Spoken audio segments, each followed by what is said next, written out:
Welcome back to the Movieverse, guys, your best source for movie and TV show content. We are Ben and Ken. I am your co-host, Ben, Benji Babe, Benji Boothing. BMT. This is your other co-host, Kendrick Lamar. a.k.a. Kenny. Lamar. Ken. Not actually Kendrick Lamar, not to be copyrighted. Yeah, I'm not Kendrick Lamar. No, I'm just kidding. Give a toast to new full movie review. This week's been packed. Let's give a toast to a good new episode. Beyond packed. It's a cold brew right there. No, I'm just kidding. This one we are reviewing Knives Out, Wake Up Dead Man. Wake Up Dead Man. Been really excited for this movie. We're both big fans of Rian Johnson's work here and Benoit Blanc. They've been fun. Who isn't, you know? Yeah, facts. Who done it? Dang. As always, Kendrick, make sure, what do they need to do? You guys need to like and subscribe. Check us out on YouTube. Please give us a subscribe. Comment your thoughts on any of these movies. We got our full episodes there. But also check us out on TikTok, Instagram, is where we have a lot of our clips. Check us out on all podcast platforms as well if you just want the audios. We're on Spotify and Apple Podcasts, which are the most commonly used. But we're on a ton of other ones as well, so... There you go. As always with our full movie reviews of the week, we will talk about what we liked, what we were mixed on, what we didn't like, and then we will go into our score on the movie out of 5, round it up out of 10. We will rank it or tell you where it falls on the year in our ranking.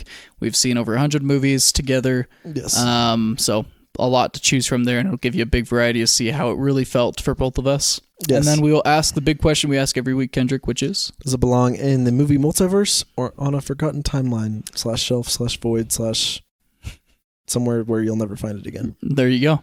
Do we want to forget about it or forget about do we want to keep it around?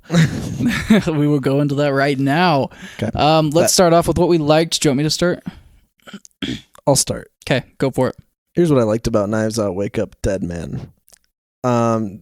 This is random, but do you ever think of Dead Men Tell No Tales when you think of that name? Because I always do, but it's hilarious. I mean, classic, right? Anyway, Knives Out, Wake Up Dead Man. Here's what I'll say. What I really liked is, obviously, I just think Rian Johnson's a great writer. I think he knows how to write great dialogue. Every movie has great dialogue, in my opinion. It's facts. That's a good point. He knows how to do... It's a strength. Also very good mysteries that I've like, for me, are very unpredictable. Then again, I'm not the best at solving murder mysteries. That's not my thing. But I am always loving the ride I'm on when I'm figuring this stuff out. Well, I will say, though, it's important to remember as a viewer that just because you figure a story out doesn't mean that the majority are going to figure that out. I feel like every story will... for some, be a mystery, and some not. That's and even when you know maybe like who it is and stuff, I still feel like no one could ever predict the way things go down. Oh yeah, and I think the way things go down is always very unique in each movie. Totally. That I've never been able to always like get all those things down. Totally. And this is another one like that. You know, I think it was really cool in that way. I was definitely locked in on what the mystery was going to be. I will say that our main character, the main priest, Josh O'Connor. Killed it. Stud. For sure, my favorite character of the movie. Even more than Daniel Craig, in my opinion, even though I love him. Yes. And I feel like... I mean, Daniel Craig's more of a supporting actor in this. It's true. Honestly, he is. Josh O'Connor's the lead. Yeah, he usually comes in and leads the last two, but this one I'd say is Josh O'Connor. And then Josh Brolin I was a big fan of as well in this one. And overall, the cast is really fun. I'll get more into them later, but... it's not like it's a big miss or anything. So I will say that there's also really good actors in this one. I just feel like the setting was really fun. Like we're in a fun kind of church setting. It gets more into it's unique. Yeah, religious aspect, I will say. And I think that's really fun to take it that way. I feel like you can get a lot of fun murder mystery stuff with religion involved, like a little Catholic church in the middle of nowhere kind of thing. And so it's just fun to see the vibe. Like I just even like the vibe of the forest around them, and even the vibe of the church. Like has a fun aesthetic to it, which I think each movie has its own kind of fun aesthetic to it. That's what with their locations. If they can keep doing this, like the fact that each feels unique. Yeah, I like they do.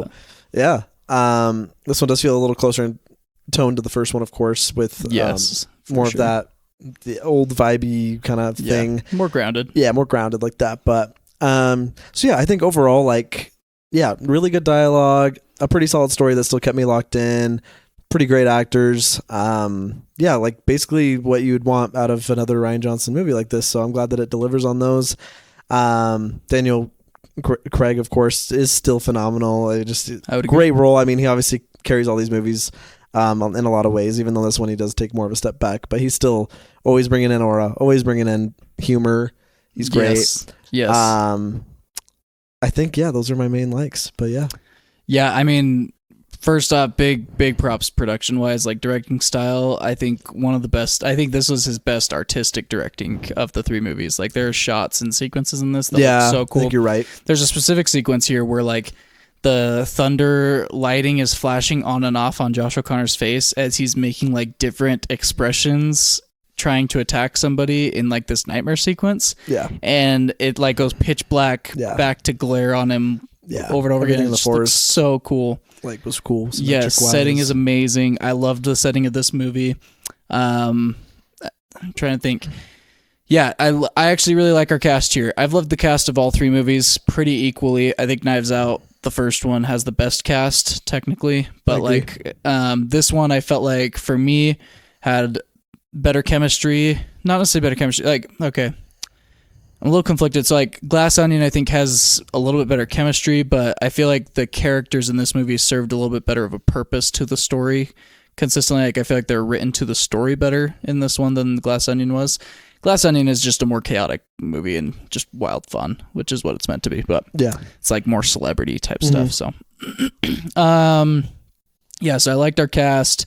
Josh O'Connor though stand out. He's the lead of this movie for sure, and he takes the reins well.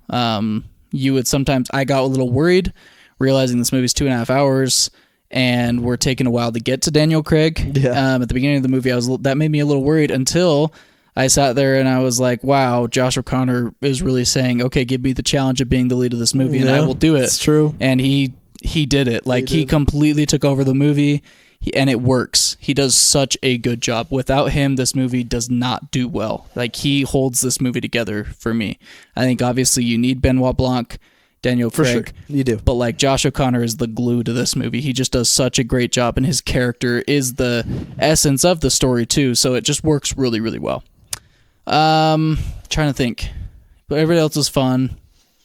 And then I like the story overall better than Glass Onion. I loved the religious tie-in, political tie-in, the small town, the priests, like all of that was just so fun to me. I loved the chaotic nature of it. I loved our murder mystery.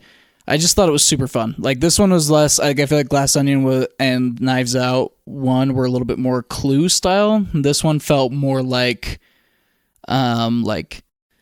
what's the word? What are the biography types that like people watch that are like murder mysteries? Yeah, but there's that word for like people that listen to this podcast. True crime. Oh, true crime. This one felt much more like a true crime murder mystery. Like it had that more of that vibe than the other two do, which I thought was cool and unique to this movie. Yeah. So a lot of those things just worked really well for me. This was an amazing experience for me. Loved it almost to a T. It's almost perfect for me. One of my favorite movies of the year. So I loved almost everything about it. There's a couple little things which I'll talk about in a sec, but I loved the movie. So basically everything about it I loved. So do you want me to go first on mixed? Sure. All right, as far as mixed goes, this will be, I don't know if I'll really have anything I didn't like, but as far as mixed goes, I think with these movies, it's hard to not have little nitpicks or little things that fall apart throughout the movie, even little ones. Like I mentioned a funny one when we got out of the theater, but there's a moment where the shoes change for some reason for the same scene. Like one of our characters walks out of a tomb. The first time they show it, he's wearing like heels, and then the second time they show it, he's not. Just that one doesn't actually really matter at all, but like still a funny thing. It's just a funny thing. But with these movies, sometimes there are little things that you notice that you're like, okay. Little plot hole, or maybe that little thing didn't work. Yeah. So there's a couple minor things that I don't want to get into because of spoilers that just didn't quite fit for me with the story, or like teeny plot holes, things that just could have been tied up a little bit better, kind of that kind of stuff, which I think is very common for murder mysteries. It's so hard to do a 5 out of 5 murder mystery, and that's why Knives Out 1 is just so goated, because it set a new standard for murder mysteries. But murder mysteries in general have just been so overdone. It can be very hard to perfect it and do it in a way that's shocking, for sure, but also ties 100%. Up everything. Yeah. And the way Rian Johnson does it, there's so many moving parts to the freaking story. Oh yeah. So I respect that, and I love that he takes those swings and those risks and doesn't play it safe. Same. So I'm okay with having some little things. I'm totally okay with that don't work fully. Yeah. Because he's taking the risk and the swing of doing this grand story. And I think what you said is so cool is the idea that the end of the movie, you may know certain things. Like I picked up on certain things. I knew certain things were happening. Yeah. But like when they actually tell you the whole story, you're like, okay, that like, played in that way. Yeah. That's crazy. Yeah. You know? I'm always waiting for it. Yeah, exactly. So I think mixed wise, there's just these little things throughout the story that I think could have been done a little better. And then the biggest thing for me is the runtime. Yeah. 2.5 hours. Even though I loved every minute of this movie and it's one of my favorite movies of the year, I still felt the runtime. And so if I'm going to be honest and be a movie critic and look at this from a critical perspective, I'm going to say like, yeah, this isn't going to fully work perfectly for everybody because it's just too long. And although like, did that work for me and did I love every scene? Sure. But like, I can totally see a lot of people having a problem with the fact that 35 minutes in, Benoit Blanc shows up. I can see people having a problem with the fact that your final act is 45 minutes. Like there's certain elements to the runtime that I think could have been tied up a little neater just to make it flow a little bit better for the general audience. But again, it worked for me, but I would say is in my mixed category, I would mention that as well. So I don't know much else though. Yeah, I don't have much else on mixed. I mean, for me, pacing is probably my biggest thing. As far as the pacing of the story goes, like there's moments I don't feel it, but I did start to feel it definitely like probably halfway to the end. I would say first half I was still pretty locked in, even though having Daniel Craig. I was iffy on that. That's probably a little mixed too. Like it's weird. I think even though you love that though, because it is done. That's the thing. It's done so well. It is. But because it's so long, you're gonna start feeling the runtime in the middle of the movie. And yeah, unfortunately, it's just like there's some moments I felt really slow, and I was kind of like, well, it seems like it's actually kind of wrapping up, and then it didn't, you know? True. Like you said, that final kind of just kept going for quite a while before we get our big reveal of everything. That was a little hard for me, so I got myself feeling a little bored. Even the big reveal is drawn out a little. It is. So things like that, and I honestly think there was some mixed aspects with just how they used Daniel Craig's character in it. I loved him, of course, and he's still top tier. People will be mixed on that. But yeah, I'm a little mixed on that of just, I think he's used better in the other movies, in my opinion, but he was still good in this. Yeah. He's kind of meant to be what he's supposed to be in this, but like, it was a little iffy for me. Totally understand that. For me, it worked, but like, that's why I brought it up, because I was like, I think a lot of people are going to have some mixed feelings about that. Yeah. So. All right. And then didn't like, I don't have anything I didn't like again, it's more just little mixed things here and there for me, but like I said, this is one of my favorite movies of the year. So yeah, I guess this could maybe belong more mixed, but I think it's kind of didn't like I didn't really like the cast, and that might be my hot take. Crazy to me. That that's wild to me. Yeah, I didn't have as much fun with them. I thought I really and I noticed that coming out of the movie, the way you were talking about it shocked me. But I like Josh O'Connor a ton. He's probably actually the best out of all the movies in my opinion. Think so, yeah, for sure. And Josh Brolin I really loved a lot too. But outside of those two, everybody else for you? I thought like Attorney Chick in it didn't matter at all. I'll never think Kerry about it Washington, again. Jeremy Renner was okay. I expected actually some more from him, but he wasn't bad, but wasn't great in my opinion. I think could have been a little better. Used him more for some more comedy in my opinion. Old Chick in it was pretty good. Nothing to really stand out to me. And then I thought our main dude, the guy from Fleabag or whatever, he was was probably pretty next in line to be funny for me. Like he was very funny, but still could have used some more of him. So yeah, overall that cast to me, like although they maybe work in the story pretty well, I wasn't very impressed with them. Which is funny. So like you had parts of the cast that were top tier for you. Yes, but part of them was definitely like not. And you know, I think the reason is it again worked just fine for me, but I think if you really. See, I think it just worked for me, but like I get it because the other two movies, your cast members, every single one of them, do in a way get talked about more. The characters do. Yep. In this movie, Josh O'Connor and Benoit Blanc take up. Yes, they are so much of the runtime for sure. Like the characters, and whereas in the other ones, you've got this group setting constantly. I feel like. Yes. Whereas in this, there's not much of that group setting. It's very Josh O'Connor, Benoit Blanc. So. And obviously, I like them a lot. But yeah, the rest of the cast to me, I think is the weakest of the three. And that's probably my hot take, but I will stand by it till the day I die. There you go. And then I think. Yeah, besides that, I think Yeah, that's probably the only thing I didn't really like as much. I think it was just the cast, and I think, yeah, that runtime was kind of hard for me, but that's kind of in the mixed category, but also didn't like some of the runtime just being that long. I think the story was a little drawn out. To me, it's still not a story I enjoyed as much as the other ones, including Glass Onion. That's it. So for me, this is the one I've rated the least out of the three. Even though I still liked it a lot, enjoyed it still, I would be happy to rewatch it, to be honest, still. But it is the weakest of the three for me. Okay. Even though I know everyone thinks Glass Onion is the weakest, I will stand by that this is the weakest one for me. Okay. Yeah, you didn't really enjoy the cast or the story quite as much as I think most people will. Yep. I will say he is a little in the minority on that. I think so. I'll call you out on that. Yeah, and that's okay. So. I'm glad you're standing by that. I gave it the Letterboxd average, which we'll talk about. Like, it's exactly on the dot, the average, but...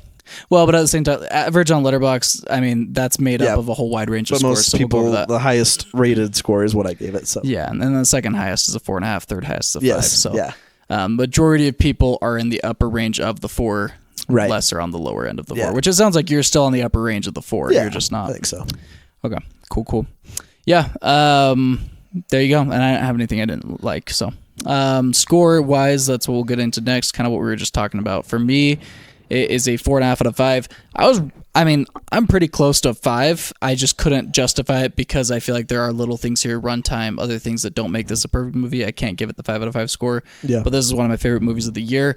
I put it at number 6. Crazy. Did not expect that, but number 6 out of 116. Yeah, 6 out of 116. Loved this movie. So happy about it. So anyways, yeah, very, very happy about it. 6 out of 116 for me. Nice. I'm a 4 out of 5 on it, and I put it 31 out of 74. There you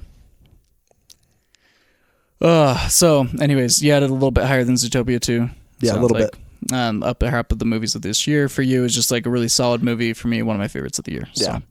So, as far as big question that we ask every episode, does this movie earn a place in the movie multiverse, or is it stuck in a forgotten timeline? For me, I definitely placing it in the movie multiverse. Obviously, fits in the trilogy extremely well. I love all 3 of the movies. I think this one is better than Glass Onion by just a little bit. I want them to keep making these. Put them on the shelf. Love them forever. Yeah, no, it still belongs in my movie multiverse. I think it's overall still a great trilogy. I'd be happy to rewatch all 3 of them all together. I still think it has all the amazing things that the other 2 have too in a lot of ways. So. Love it. Still put it in the movie multiverse. I wouldn't forget it. There we go. Let us know if you agreed or disagreed on anything we talked about. As far as Wake Up Dead Man goes, it'll be out on Netflix here just within the next couple weeks. It's in theaters at a limited release right now. Yes. So if you can watch it in theaters, totally think it's worth it. I think it's worth it in theaters. We'll always advertise theater watching because theaters need it over streaming, in my opinion. But this one is fun in theaters. And this one's so fun in theaters, especially with the crowd. And I was impressed at all the show times I saw that were sold out. And it's getting a lot of hype. And I'm glad a lot of you are going out to watch it. But again, if you can't make it to theaters, make sure you check it out when it gets on Netflix for sure. I think that's it, though, for this movie review. Yep. Please like and subscribe, follow on all platforms, and watch out for our Zootopia 2 full movie review, as well as our Stranger Things Season 5 Volume 1 review as well. Both of those should be posted too, so make sure if you're done with this video, go check those out as well. And we'll talk to you soon.